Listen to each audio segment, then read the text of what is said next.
آدم علیه السلام دنیا ته راغی.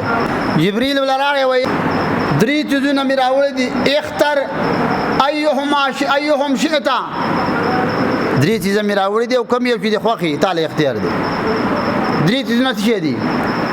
اول نمبر دین، دویم نمبر مروت سړیتوب، دریم نمبر عقل. اختیار تعالی دی.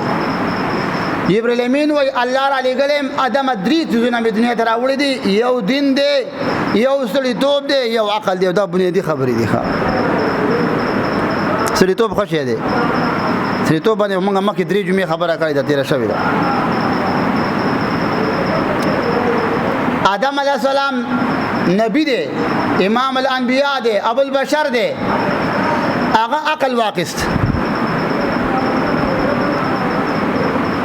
جبرئیل امین مروت او دین ته ویل اسعدا، و تاسو خېږئ اسمان ته وخېږئ، بس څه کوي؟ تاسو یې قبول نه کړی.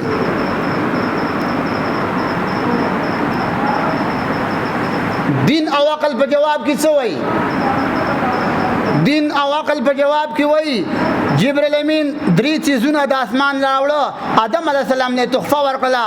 یو پکې دین و، یو پکې سړیتوب و، یو پکې عقل و. د آدم فیصلې ته ګوره، آدم علیه السلام دین مانخیستو او مروت مانخیستو، آدم علیه السلام عقل واخیست.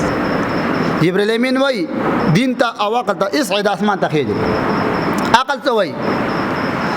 عقل وایي ان الله امرنا ان نكون.